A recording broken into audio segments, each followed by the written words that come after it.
Part 3. Grief. That discomfort you are feeling is grief. During these COVID times, a palpable sense of collective grief has emerged. Grief is another strong emotion experienced during this time. Sometimes it can be nearly like a physical pain or a racing mind. It is a normal human reaction when we have lost someone or something. There is an individual grief and a social grief. For example, during times of natural catastrophes like earthquakes, floods, tsunamis, genocides, September 11, and so on. In the emergency of COVID-19, our health systems are overwhelmed, and so are the medical personnel. They and we see persons dying and being buried. Remember the photos of the military trucks leaving villages here in Italy to bring coffins with the bodies of loved ones to the cemetery. We are heavily confronted with our own mortality and that of others. In Italy, there were times when every day 400 persons or more died. Other parts of the world had similar and even worse experiences. The reality of death comes very close to us. We experience our own fragility and vulnerability. It seems as if the whole world is grieving. COVID-19 has changed our world. We have lost our normal. There is something potentially harmful out there, the virus, but we cannot see the danger. This is confusing and undermining our feeling of safety. It is also a cause of deep grief. One way we can deal with grief is by naming it and claiming it. If we can name it, perhaps we can cope with it better. I invite you to take a moment to reflect. What or who have I lost that causes me to grieve? Have I lost loved ones? My health, my job, ministry opportunities, possibility of visiting others, physical and emotional connections, and so on. Something which can help us is understanding what grief is and what are its stages. Grieving has different stages which can be nicely delineated, but in reality they are often not so clear-cut as on this paper or in this speech, and they may not always happen in this order. Therefore, the stages are not a map, but more like a scaffolding for our often unknown emotional world. The first stage is denial. This cannot be happening to me. This cannot happen to us. The virus won't affect me, won't affect us. We are all young. Here in Italy, many people still just ignore the virus and live as if it is not real. Young people on the beaches having parties or gathering in restaurants and bars. Anger, the second stage.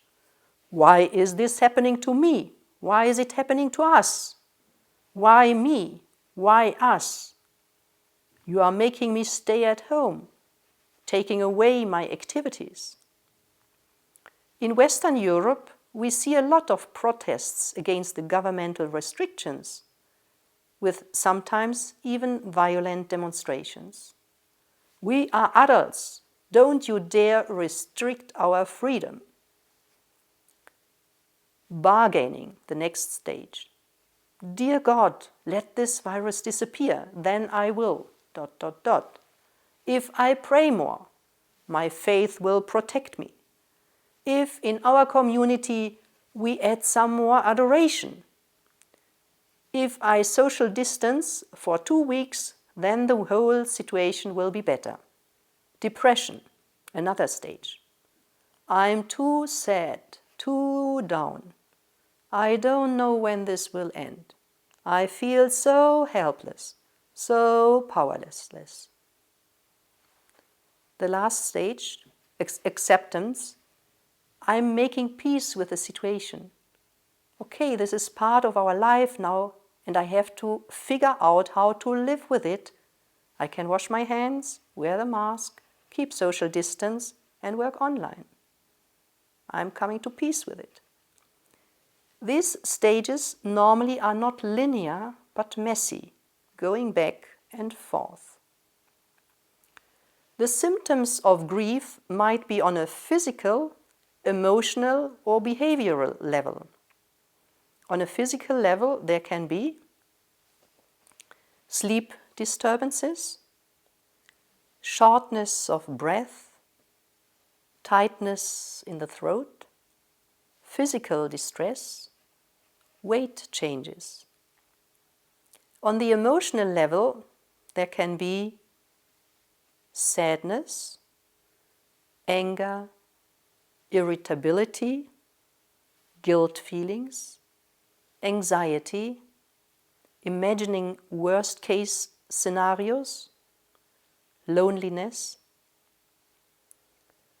On the behavioral level, there can be forgetfulness, worrying more about oneself and others, prolonged withdrawal from normal activities. What can we do?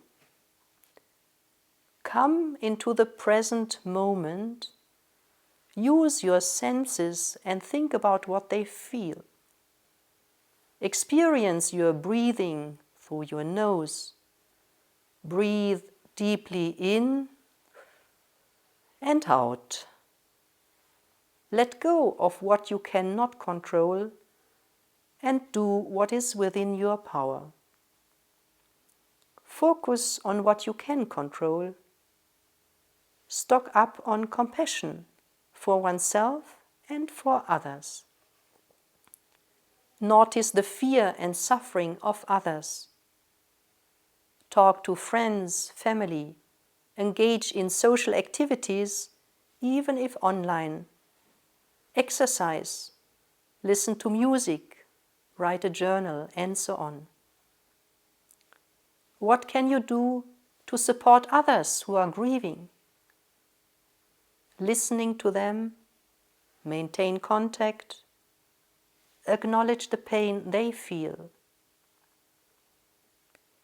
The difficulty of our current situation is that we don't know how long it will last. Yet history tells us we did overcome the Spanish flu and other pandemics. We will survive, and life will continue. For your reflection, are you in touch with your grief? Can you name your emotions? Do you feel your grief? How does it feel? Can you talk with others about it? What is it that you have lost? What is it that you cannot control? And what is it that you can control?